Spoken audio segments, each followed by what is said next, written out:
reform. According to Politico, some Republican senators are pushing their own tax proposals, while others are increasingly emboldened to defy the Republican president. Then there's the plan itself. It's a plan, it's a framework, there is no actual bill. The idea is to slash rates for individuals and businesses while raising the standard deduction, but it lacks clear provisions to offset revenue lost by the tax cuts. And joining us for more is former Sarasota County Republican Chairman Eric Robertson, who just happens to be a certified public accountant in his day job.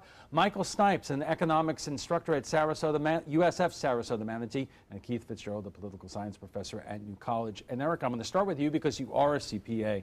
And when you hear the line that one of the problems here is that it cuts the standard rates for individuals and businesses, but it does not account for all the provisions to offset the loss in tax revenue. You react how? Well, I would leave it up to the economists to determine whether, we talked about in the green room about Laffer and whether tax cuts actually stimulate growth and stimulate additional money, but I'll leave that up to the smarter minds than me. But I think right now it's supposed to cut it down from 5 to 3 different brackets. It raises standard deduction to $24,000, but it also gets rid of a lot of itemized deductions that some people call loopholes and other people call the bread and butter, home mortgage interest deduction, local property tax deduction. It's going to get rid of the production deduction, which manufacturers use. I don't know if all these things are going to get passed. But many times Republicans, when it's an issue of spending more, they want to see what are you cutting to offset the spending. And the question is going to be here is, what are you cutting to offset the loss in revenue? Well, it eliminates a lot of different deductions that people get. It's reducing the rates, but it's also reducing the amount of deductions. So you could be at a rate of 39.6, but if you have enough deductions, what it does is it's how much your effective tax rate is. And so they're getting rid of some of those rates, and so your effective tax rate, I guess, would be the same. Michael, you hear when both sides of this look back historically to, let's say, the Reagan tax cuts, and what it did or did not do for the economy, you get two different pictures. The Democrats will say it ballooned the deficit, and the Republicans said it also created an incredible amount of new jobs. Right. Well, I think that anytime you're looking at trying to stimulate or change the economy through taxes, I think that there's this misperception, and it goes back to anytime we have any kind of tax debate, whether it's through Reagan or what's being proposed now, is that there's this misperception that there is just taxes, right? That when we say that we're cutting taxes, we have this idea that, well, we're just cutting taxes, people are going to have more money. But there's many, many different types of taxes. You've got estate taxes, you've got income taxes, you've got sales taxes. So when you say we're going to cut taxes, you need to be careful about saying, well, what taxes are we proposing cutting? Because cutting different taxes are going to have different effects on the economy. This is incredibly complicated, and to use the words of the president, who knew it? Keith, what's your response when you hear Paul Ryan say, and we're going to get this done by the end of the year, when real tax reform hasn't been done in 30 years? I'll believe it when I see it. And one of the things that I would point out is you mentioned in the setup here is that we haven't seen hearings. And one of the things that's broken down in the last 20 years is what people used to call orthodox legislating, where bills were worked on for an entire year, they were vetted before the committees. That's out the window now, and it's sort of a free-for-all, and it makes it it's not transparent for the public, but they don't have a good record of getting anything done, not just this Congress, but the last several Congresses. All right. We are just getting warmed up, and we'll have much more on tax reform right after we check the first alert weather, so stay with us. Welcome back. Tax reform, anyone? Joining us for more is former Sarasota Republican Chairman Eric Robertson, who just happens to be a certified public accountant in his day job. Michael Snipes, an economics instructor at USF Sarasota Manatee, and Keith Fitzgerald, a political science professor at New College. So, Michael, we'll begin with you because the argument by Republicans are that the economy's recovery after the great economic downturn in 2008 has been small. It has not been robust, and the best way to get growth going is to put more money in the hands of consumers. Historically, has that worked? Well, I think part of the appeal of that whole chain of thought is that it's relatively straightforward to understand. It's easy to understand, right? If we cut taxes, more people have more money, then the idea is they'll go out and they'll spend it. That spending stimulates the economy. It's a pretty straightforward, pretty simple argument, right? And so one of the things that I think is interesting that we always have to do is when you have an argument that seems so straightforward and simple on its surface, you really need to go back and you need to look at, say, what is the data telling us, right? So the government collects all of this data. There's all kinds of websites that you can go and look up all of this data. And you can see, well, historically what has happened when we cut taxes, does it lead to growth in an economy? And historically, there's very little evidence that cutting taxes does stimulate growth, right? And at least part of that is kind of going back to what I mentioned earlier, is that when we say we are cutting taxes, and if we're cutting taxes for the specific idea of stimulating growth, well, which taxes are we going to cut, right? If we cut estate taxes, that's not going to do anything for growth. That's not going to help anybody in the middle class or lower class. That's not going to help create jobs. But what if we instead cut payroll taxes? Maybe that might have more of an effect in creating jobs and growing the economy. But most of the time when tax cuts get proposed, it's tax cuts for wealthier individuals, because the idea goes, well, they're the ones that own the businesses. They're the ones that make the investments. So if we cut taxes on them, they'll invest more in their businesses, which create jobs.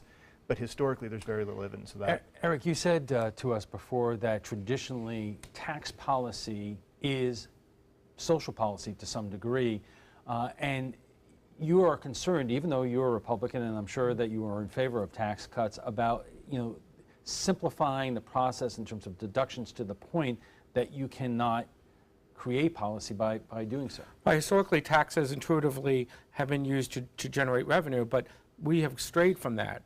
Because when Congress doesn't say, well, how much money do I need to spend, and then they figure out how much money they're bringing in and they just borrow the rest. So it's not being used as a revenue generator anymore. The main focus of tax policy has been social policy, implementing social policy, whether it's clean cars, home mortgage, interest deduction, having kids, taking care of your kids, dependent care, so both parents can go out to work. So this theory that they're going to simplify it and get rid of all those things, I don't believe, not just Republican, Democrat, I don't think that the system of the way Congress operates is going to allow that to happen. So you're skeptical about this? I'm very skeptical about it. They like to tinker too much with the process.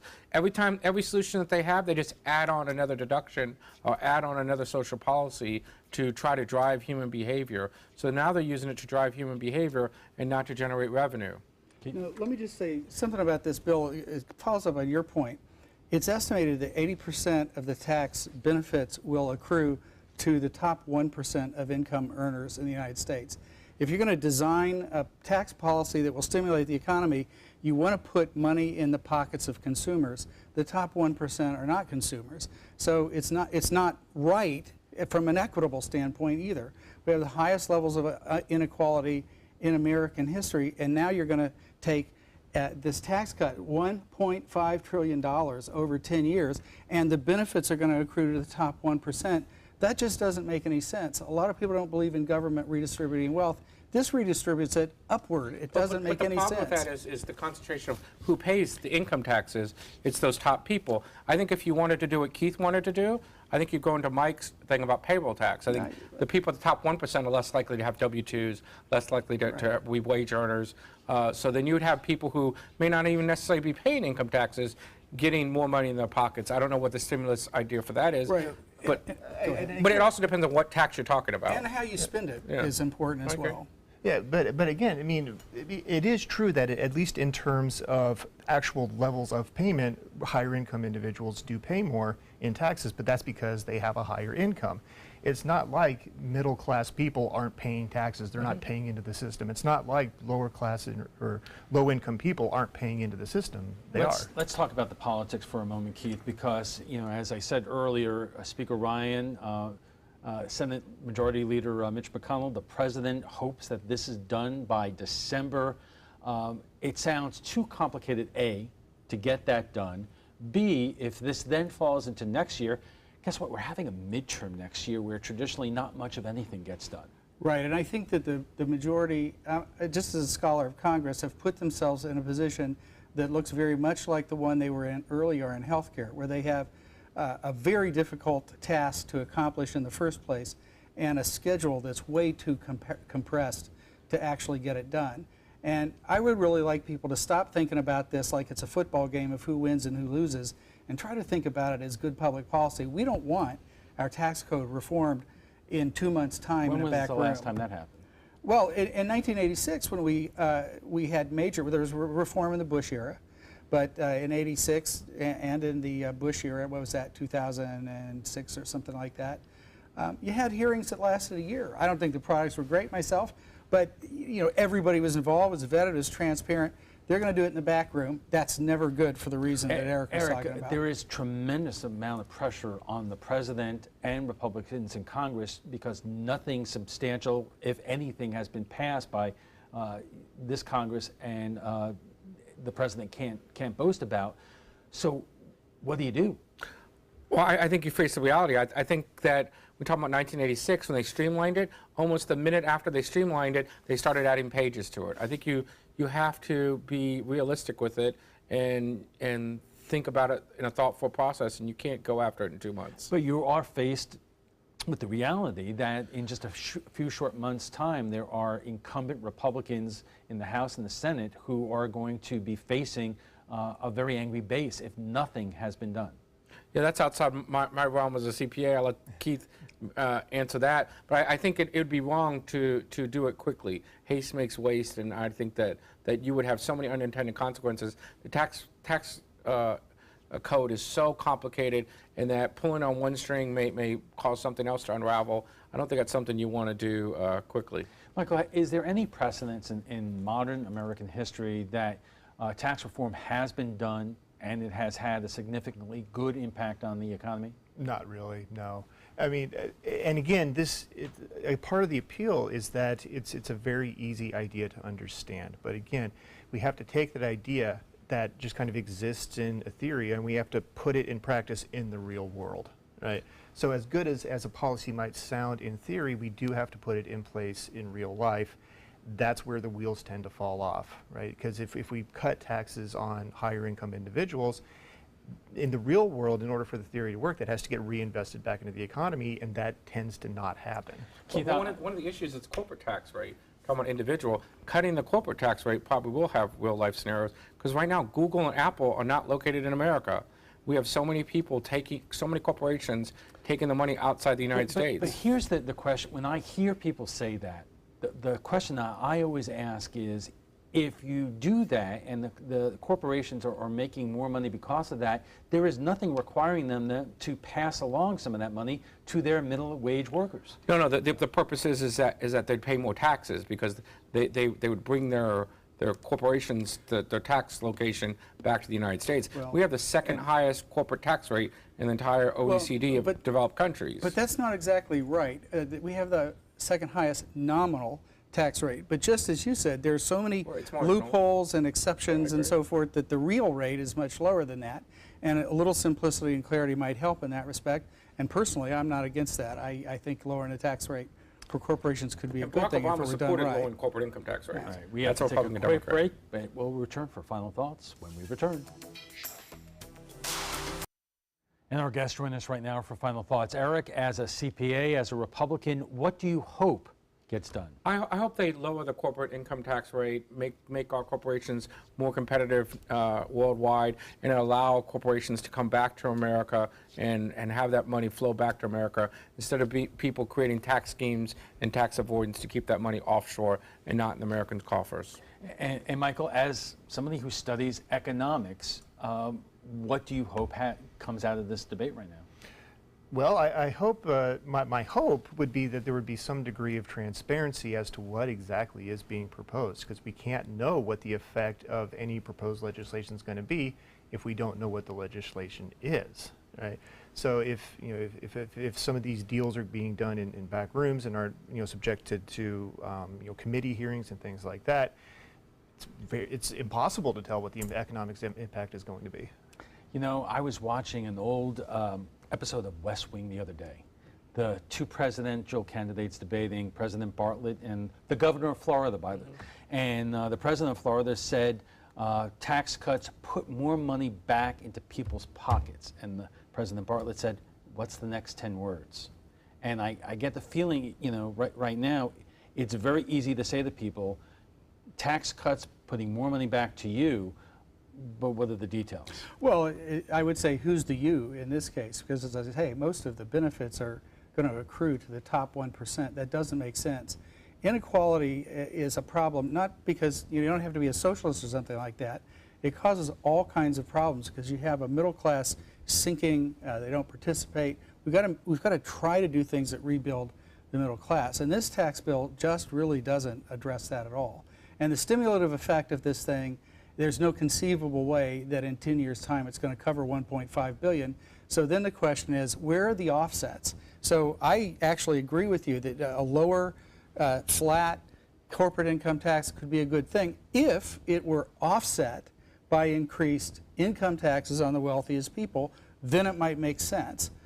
So you're not going to buy that. No, I'm not going to buy it. Because the answer is always, let's raise the tax. It's not raising. It doesn't the matter what tax. the problem is. The answer is always raise the tax. But that would be revenue neutral. Make sure they pay their fair share. Is But that, that would be is that the revenue next words out of your neutral. mouth? What? Make sure they pay their fair share? No, that would be a revenue neutral thing. I'm just saying if you think that there are inefficiencies caused by corporate income tax, that's fine. No, Offset but the I money. believe by bringing them And we were back, doing they'll so generate well, more revenue. folks. We're going to have to leave the conversation there. Thank you very much. But before we go, we want to share with you what some of you had to say about last night's show on animals during storms. During natural disasters, there are people who leave for safety and then leave their pets behind. In some cases, during Hurricane Irma, authorities found dogs chained outside, abandoned on the side of the road or left at shelters, but not picked up when the owners returned.